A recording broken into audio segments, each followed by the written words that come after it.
Today I will take statistics, and in statistics my topic is mode. How to find out mode. In class 9th you have to find out measures of central tendency, mean, median and mode from ungrouped data. In 10th class we have to find out mode from grouped data.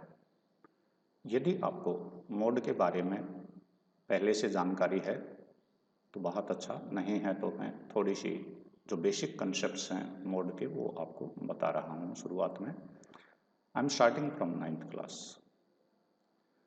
In class 9th let's we have a situation that our class teacher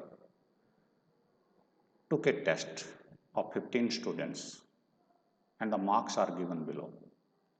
15 students का एक class test conduct किया गया 20 marks का, और उनमें से दिए हुए मार्क्स आपके स्क्रीन पे आपको दिखाई दे रहे हैं। I have listed this marks 12, 8, 11, 17, 19, 6 and so on up to 17। यहाँ नंबर ऑफ ऑब्जर्वेशंस आपको दिखाई दे रहे हैं 15 हैं। I have taken marks of 15 students. So number of observation is same as 15. These are marks of 15 students. So number of students वास्तव में यहाँ number of observations के बराबर हैं। यहाँ अब हम सबसे एक चीज यदि इस डेटा में ढूंढना चाहें तो जब तक हम इसे प्रोसेस नहीं करेंगे, प्रोसेसिंग से पहले हमें इसमें से आंसर्स देने थोड़ी सी मुश्किल रहते हैं, आसानी से हम इसके साथ काम नहीं कर पाते। लेकिन जैसे ही हम इसकी प्रोसेसिंग स्टार्ट करते हैं, प्रोसेसिंग में आपने देखा था आप इसे इंक्रीजिंग ऑर्डर डिक्रीजिंग ऑर्डर में अरेंज करते थे, आप इसकी फ्रीक्वेंसी डिस्ट्रीब्यूशन टेबल बनाते थे, फिर आपका था प्रेजेंटेशन जिसमें bar graph, frequency distribution table, histogram या फ्रीक्वेंसी पॉलीगन आप कंस्ट्रक्ट करते थे। अब मोड निकालने के लिए हमें यहाँ क्या करना है? अनग्रुप्ड डेटा यदि आपके पास है तो सबसे पहले हम इसकी प्रोसेसिंग करेंगे। हम इसे प्रोसेस कर रहे हैं। आई am starting from 6। I will write it in increasing order. सबसे पहले आप इसे इंक्रीजिंग या डिक्रीजिंग ऑर्डर में अरेंज कर लीजिए। सभी आपको मार्क्स यहाँ लिखने हैं। The list marks scored by a student was 6, so I have started from 6। Next, lowest marks were 8 and 2 students scored the same marks as 8. यहाँ 8 और 8 आपको दिखाई दे रहे हैं। I have listed it in advance. 11 marks are scored by 4 students, 12 marks are scored by 2 students, 15 marks are scored by only 1 student and 17 marks are scored by 3 students. 18 marks are scored by only 1 and 19 only 1. तो यहाँ हम देखते हैं कि सबसे ज़्यादा बच्चों के नंबर कौन से थे। यहाँ दूसरी तरह हम कहें, क्योंकि नंबर ऑफ ऑब्जर्वेशंस और नंबर ऑफ स्टूडेंट्स हम यहाँ सेम ले रहे हैं, सो जब मैं कहता हूँ कि सबसे ज़्यादा बच्चे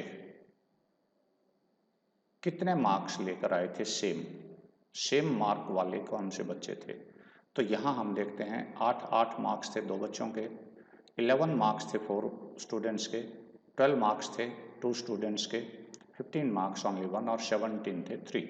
यदि हम इसकी फ्रीक्वेंसी डिस्ट्रीब्यूशन टेबल भी बनाना चाहें अनग्रुप्ड तो आपको मिलेगा कि 6 की फ्रीक्वेंसी 1 होगी, 8 की फ्रीक्वेंसी 2 होगी, 11 की फ्रीक्वेंसी 4 होगी एज इट अकर्स 4 टाइम, 12 की फ्रीक्वेंसी आप सामने लिखेंगे 2, 15 के सामने 1 फ्रीक्वेंसी होगी, 17 के सामने 3 फ्रीक्वेंसी हो जाएगी, 18 की 1 और 19 की 1।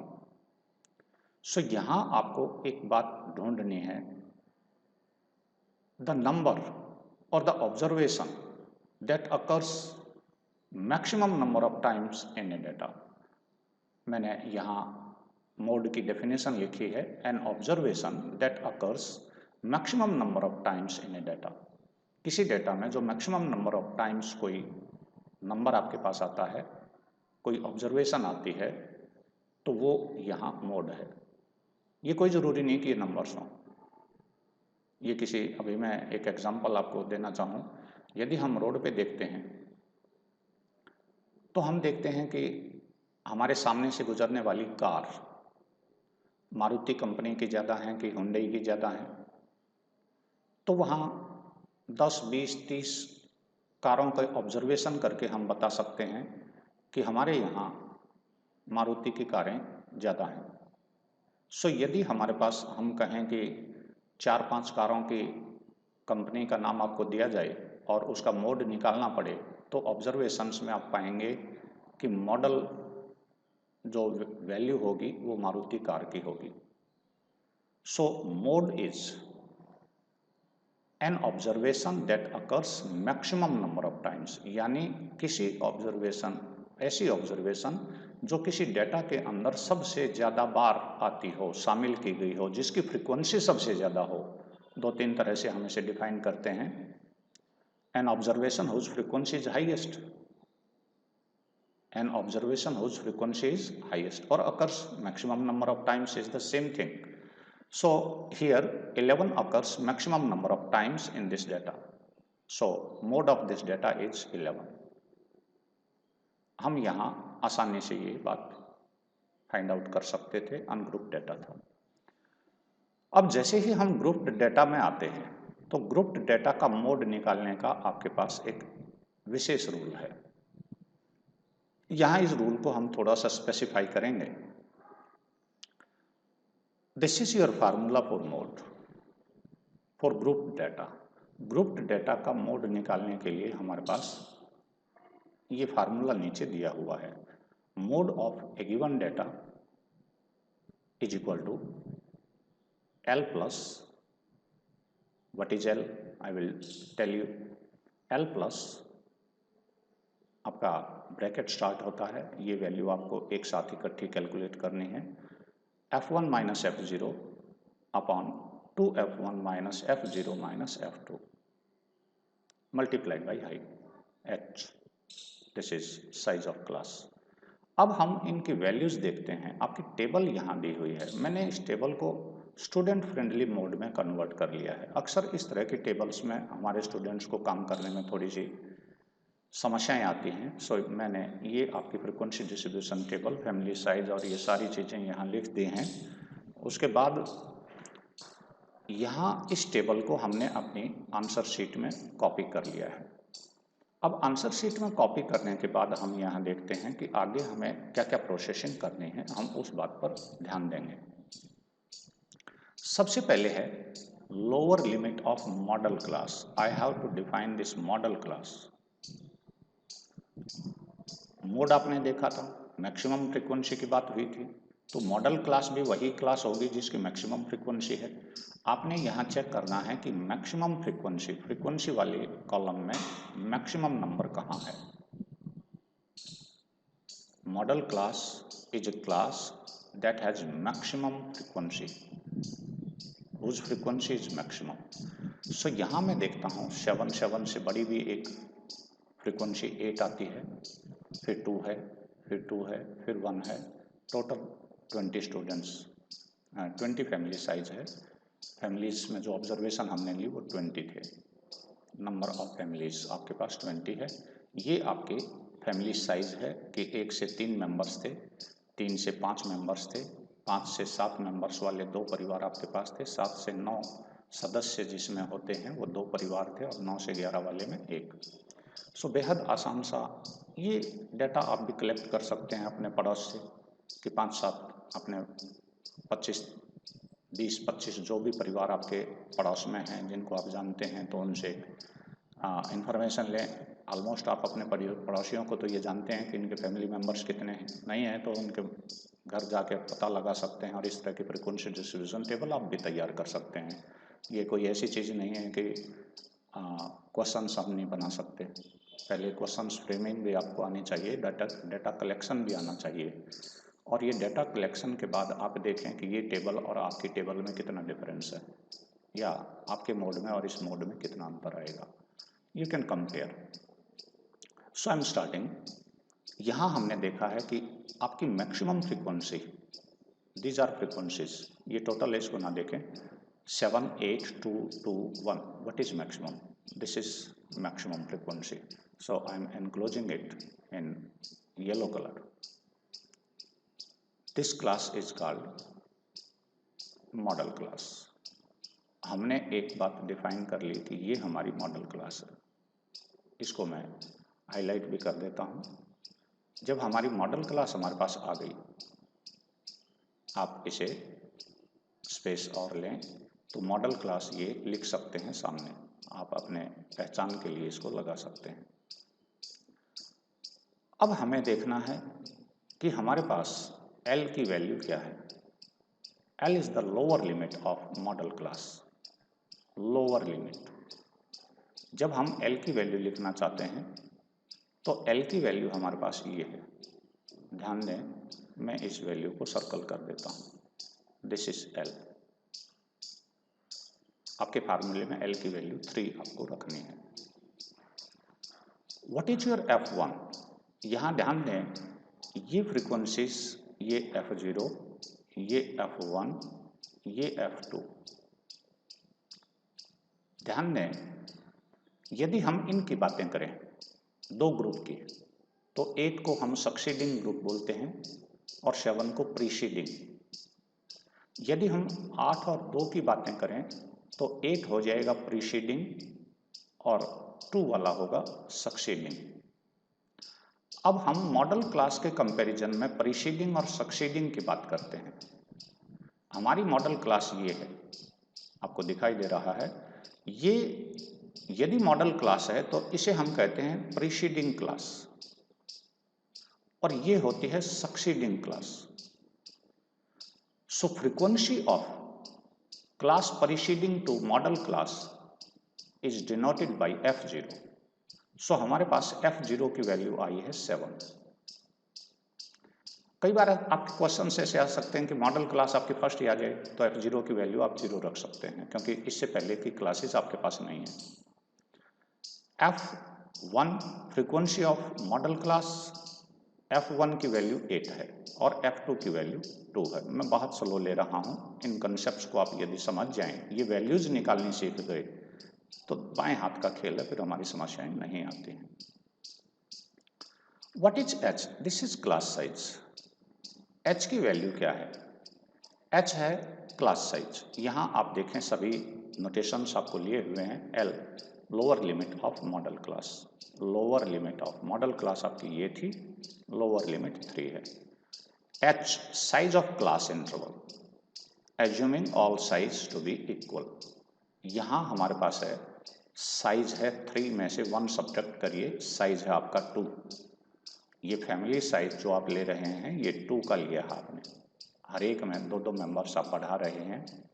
सो अब मैं यहाँ आपकी वैल्यूज इस फार्मूले के थ्रू पुट करने की कोशिश करता हूँ, तो ध्यान देना।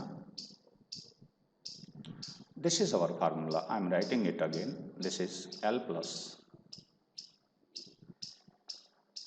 ब्रैकेट बड़ा लगाइए क्योंकि आपको रेशनल नंबर्स की तरह लिखने होंगे। This is F1 minus F0, F1 minus F0 upon 2F1 minus F0 minus F2 into H। यहाँ जो वैल्यूज आपको दी गई हैं, अब सिर्फ आपको इसमें वैल्यूज सब्स्टिट्यूट करनी है। दिस इज मोड, हाईलाइट कर दीजिए, मोड की वैल्यू आपकी है। अब मैं इसे सब्स्टिट्यूट करने की कोशिश करूंगा और सॉल्व करूंगा। L की वैल्यू है आपके पास 3 प्लस F1 की वैल्यू रख दीजिए देख के 8 माइनस F0 की वैल्यू रख दीजिए 7। नीचे आइए डिनोमिनेटर में 2F1, 2F1 है 16, F0 भी इसमें से सब्ट्रैक्ट करना है और F2 भी सब्ट्रैक्ट करना है, यानी F0 7 और F2 2 और multiplied by value of H is, I have told you about value of H, you can write H is equal to 2। सबसे पहले आप इनकी वैल्यूज लिखेंगे। Multiplied by 2। अब आप कैलकुलेट करेंगे तो कैलकुलेट करने के बाद आपके पास आएगा दिस इज 3 प्लस न्यूमरेटर की वैल्यू देखिए कितनी रह गई 1, डिनोमिनेटर की वैल्यू देखें 16 में से 7 लेस किए 9 बचा, 9 में से 2 लेस करिए 7 multiplied by 2। This is 3 plus, पहले मल्टीप्लाई करेंगे, ये मल्टीप्लाई है x raise to the power 2 ना समझें, 2/7। What is value of 2/7? इसकी वैल्यू आपको बहुत बढ़िया तरह से निकालनी है, या एलसीएम करके जोड़ लें पहले, या 2/7 की वैल्यूज निकाल लें 2 डेसिमल 3 डेसिमल प्लेसेस तक। 7 2 जा 14, 6 बचा, एक डेसिमल पेयर और उतार लीजिए, 7 8 जा 56, 4 बचा, 7 5 जा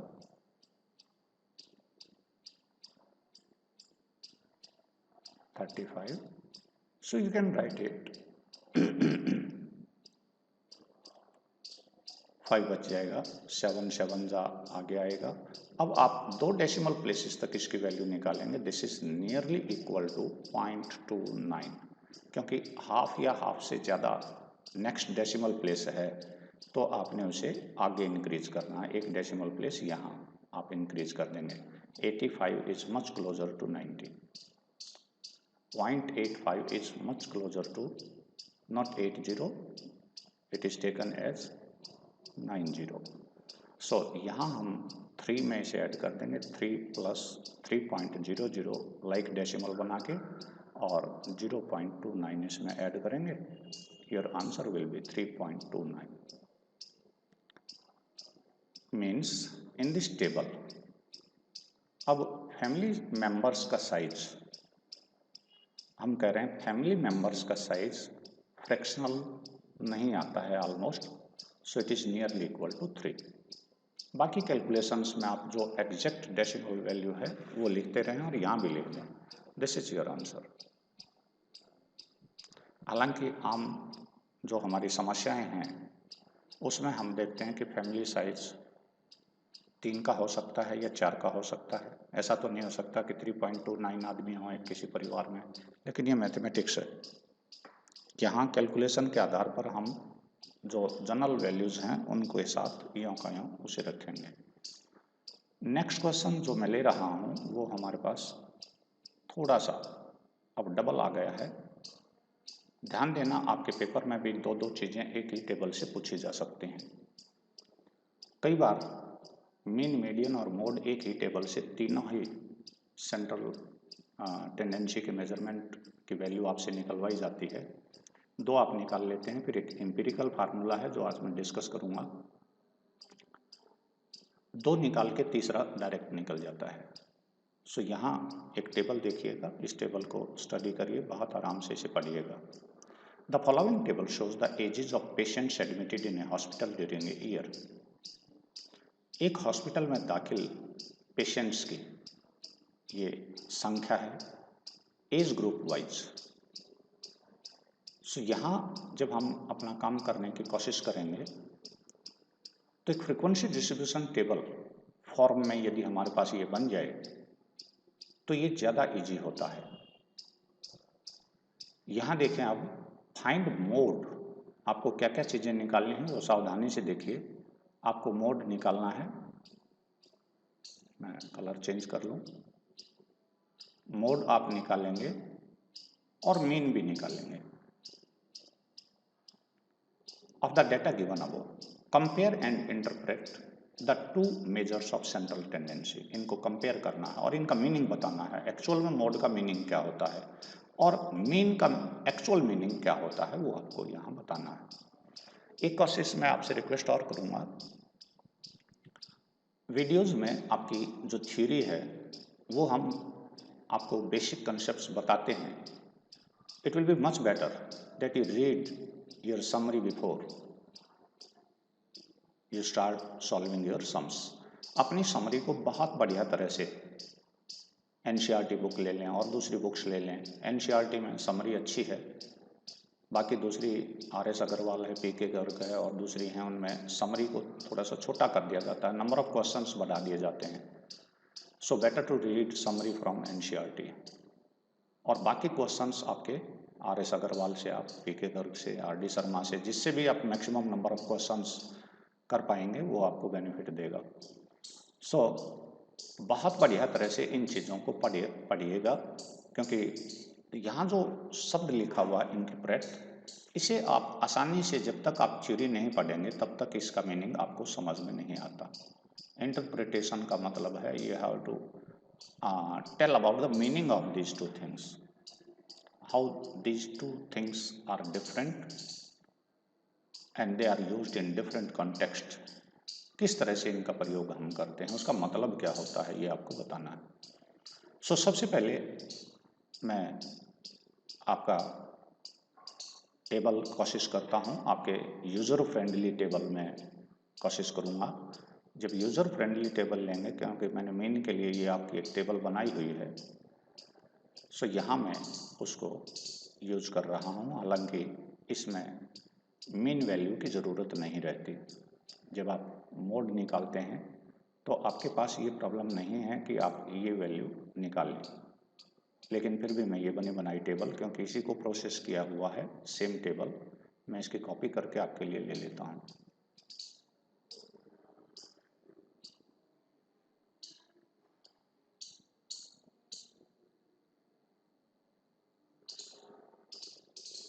अब मेरी टेबल आपके पास ये बनी हुई है। ये नहीं है कि ये हमने कहाँ से बना ली, कैसे लाए हम उठा के, ऐसी कोई दिक्कत नहीं है।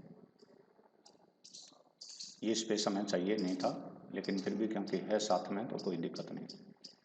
आइए हम इसको थोड़ा सा बनाने का तरीका भी देख लें। मैंने एज यहाँ 5 to 15, 15 to 25 आपका कॉलम में लिखा है, यहाँ रोज़ लिखी हुई हैं। रोज़ में कम करना बच्चों के लिए थोड़ा सा, क्योंकि ज़्यादातर बुक्स में बच्चे देखते हैं, पेपर्स में कॉलम मेथड से वो ज़्यादा यूज करते हैं, तो इस तरह की टेबल्स को इस तरह लिखना उनके लिए इजी होता है, इस वजह से मैंने ये लिखी है। मैं यहाँ इसमें भी में आपका मोड निकाल सकता था, लेकिन आपके लिए थोड़ा सा समस्या आएगी, क्योंकि आप इसे देखने के आदी अभी नहीं हैं। सो मैंने ये एज ग्रुप यहाँ लिखा, यहाँ फ्रीक्वेंसी है, ये मीनिंगफुल नहीं है मोड निकालने के लिए, ये आप ना लिखें, इस हिस्से को आप छोड़ दें, बेशक इसमें कोई दिक्कत नहीं है। जब हम ये काम कर चुके हैं तो यहाँ अब हम देखते हैं व्हाट इज एल। यहाँ चेक करिएगा, यहाँ भी आप चेक कर सकते हैं। एल की वैल्यू निकालने के लिए आप यहाँ आएंगे, मैं यहाँ आ रहा हूँ। सो हमारी वैल्यू डिफाइन हो गई है। अब फटाफट भी आप वैल्यू ले सकते हैं। मैं थोड़ा सा जानबूझ के स्लो हूँ ताकि आपको ये प्रोसेस समझ आ जाए। मेरा इंटेंशन ये नहीं है कि मैं समय कम लूँ, मैं टाइम पूरा आपको दे रहा हूँ वीडियो में। अब जब आप ये सेलेक्ट कर चुके कि आपकी मॉडल क्लास कौन सी है, तो 3-4 बातें अब आपको समझ में आ जानी चाहिए। 35 इज एल, एल की वैल्यू हमारे पास है 35, मैं यहाँ लिख देता हूँ। I am using some other colour.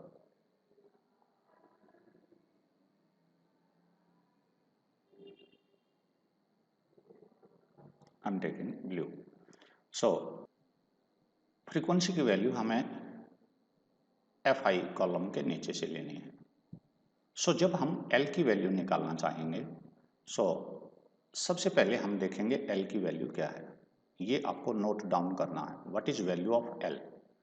सबसे पहले आपने देखना है इस टेबल में सबसे हाईएस्ट फ्रीक्वेंसी 23 थी, सो मॉडल क्लास ये होगी। मॉडल क्लास की लोअर लिमिट है 35, सो आप 35 यहाँ लिखिए। नेक्स्ट वैल्यू आपके पास है H। H की वैल्यू है, this is size of class. Upper limit में से लोअर लिमिट सब्ट्रैक्ट कर दीजिए, यू विल गेट 10। इसमें से सब्ट्रैक्ट कर दीजिए ये 25 में से 15, यू विल गेट 10, क्योंकि इक्वल साइज है आपकी फ्रीक्वेंसी डिस्ट्रीब्यूशन टेबल का। This is size of class. F1 मैंने सर्कल किया हुआ है।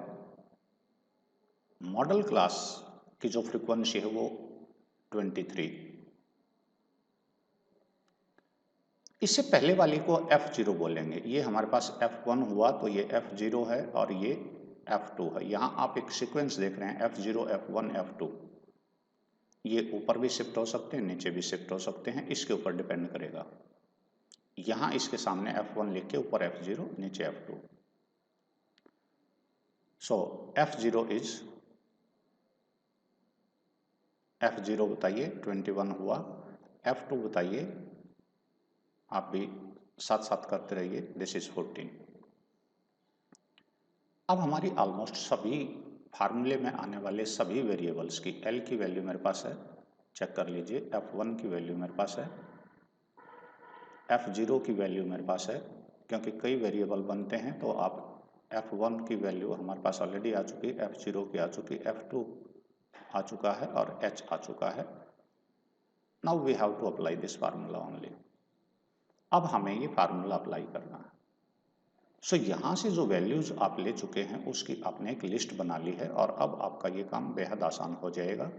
मैं आपका फार्मूला लिख रहा हूँ। Mode is equal to L plus, बड़ा ब्रैकेट लगाइए, यहाँ प्लस का साइन, बहुत सारी बुक्स में यहाँ H पहले मल्टीप्लाई किया हुआ है, हम अक्सर बाद में ले रहे हैं। This is F1 minus F0 upon denominator में 2F1 minus F0 minus F2b और मल्टीप्लाइड बाई H। सो ये कैलकुलेशन इतनी आसान होंगी आपकी कि बेहद इजी, सबसे ज़्यादा बढ़िया बच्चे निकाल पाते हैं मोड को। L इज 35 प्लस न्यूमरेटर की वैल्यू देखें, न्यूमरेटर में क्या हुआ, F1 minus F0, F1 minus F0, 23 minus 21। Denominator देखें क्या आपकी वैल्यू आएगी, 2F1, 2F1 is 46 minus F0 21, F2 14। ये वैल्यूज आपको लेनी है, multiplied by H, value of H is 10। सो यहाँ हम कैलकुलेट कर रहे हैं इसे, this is equal to 35 plus, यहाँ वैल्यू आपकी कितनी आई, ओनली 2, 2 अपॉन, यहाँ वैल्यू देखें कितनी आई, ये हमारे पास हो गया 35, 35 I think it is 11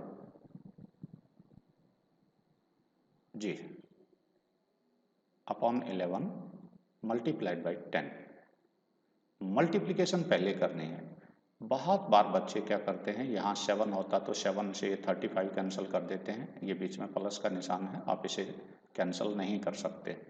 basic concepts कुछ बच्चों के कमज़ोर हैं, वो बहुत सावधानी से यहाँ भी सीखें। पहले आपको मल्टीप्लाई करना है, adopt the formula of BODMAS, BODMAS।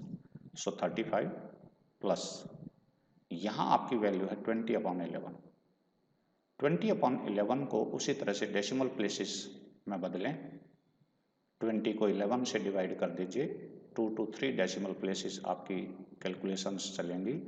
11 1 जा 11, 9, डेसिमल की 0 लें, 11 8 जा 88, यू विल गेट 2 0, 11 1 जा 11, 9 बचे और फिर 1 8 आ जाएगा।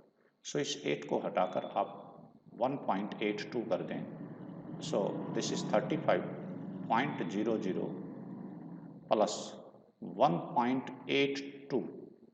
I am leaving this 8. That's why I am increasing one value here.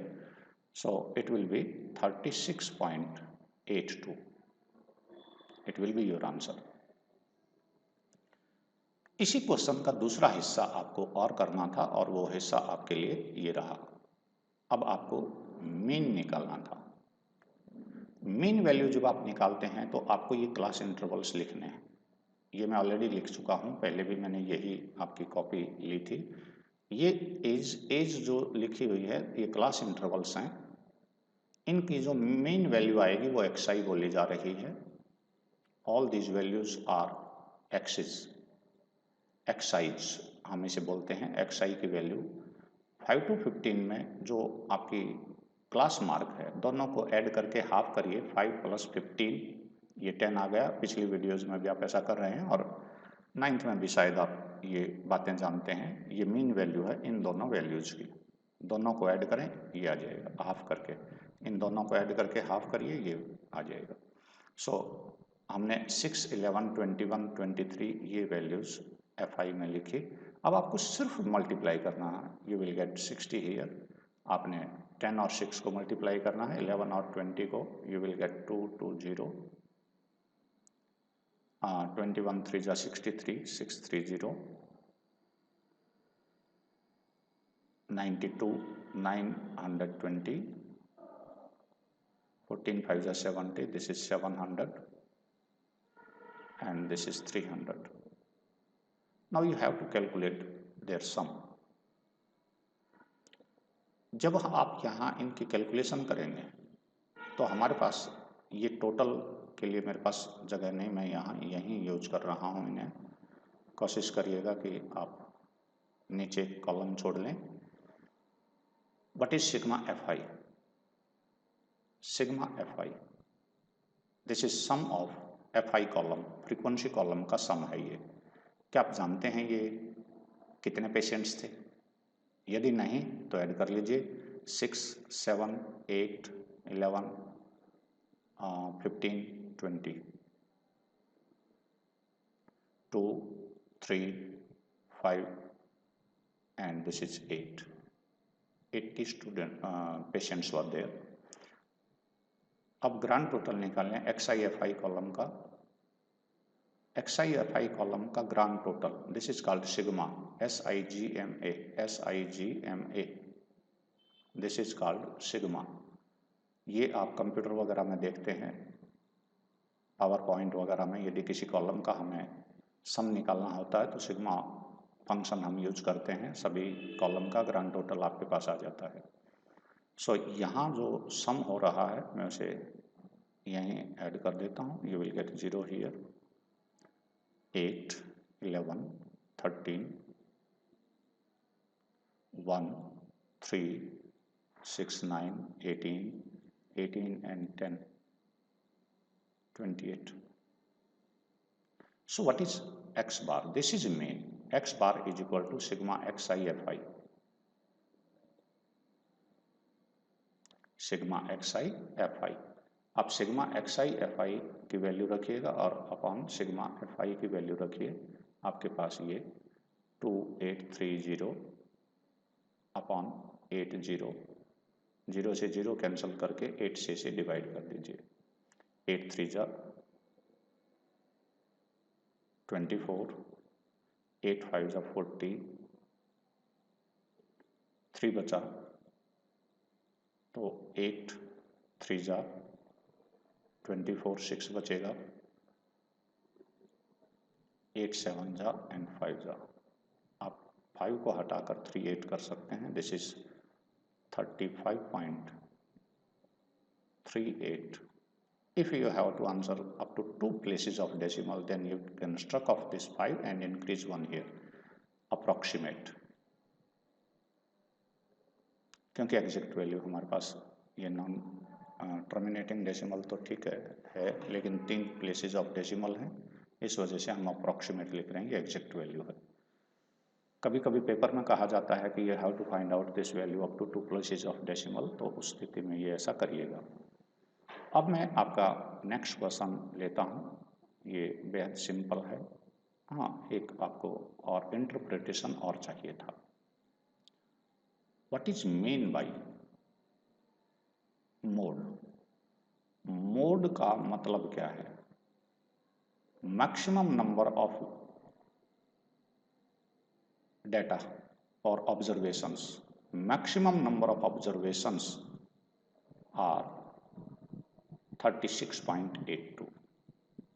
हम ज़्यादातर मैक्सिमम जो वैल्यूज़ इनमें से ले रहे हैं, जिसकी फ्रीक्वेंसी डिस्ट्रीब्यूशन टेबल जिस डेटा की हमने बनाई है उसमें सबसे ज़्यादा बार आने वाला नंबर है 36.82। आप इसके साथ लिखेंगे 36.82 occurs maximum number of times in this frequency distribution table। ये फ्रीक्वेंसी डिस्ट्रीब्यूशन टेबल जिस डेटा से बनी है उसमें सबसे ज़्यादा बार आने वाला डेटा 36.82 होगा. This is your interpretation. What is interpretation of mean? Interpretation of mean is,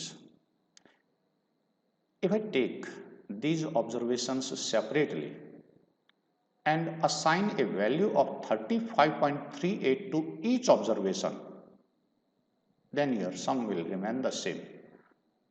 आप हर एक ऑब्जर्वेशन को, this is average value for each observation, this is average value for each observation. This is interpretation.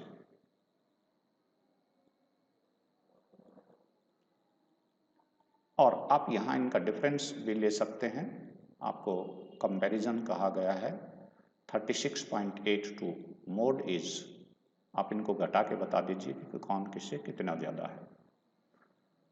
अब मैं आगे आ रहा हूँ, एक question आपके लिए और ले लूँ यहाँ. अब मैं इसे स्ट्रेट फॉरवर्ड थोड़ा सा तेजी से करूँगा, आपको भी थोड़ा सा अभ्यास हो जाए कि हम तेजी से कैसे कर सकते हैं. सो सबसे पहले यहाँ मैक्सिमम नंबर ढूंढ दीजिए. जब आप मैक्सिमम नंबर ढूंढेंगे तो आई थिंक दिस इज 61 करते ही आपके पास L की वैल्यू आ चुकी. मैं ऊपर ले रहा हूँ. L की वैल्यू आपके पास आ चुकी. L is 60. ये 61 नहीं है. Lower value of modal class, this is model class. ये आपका 61 है F1. इसे प्रीसीडिंग क्लास है F0 और सक्सीडिंग क्लास है F2.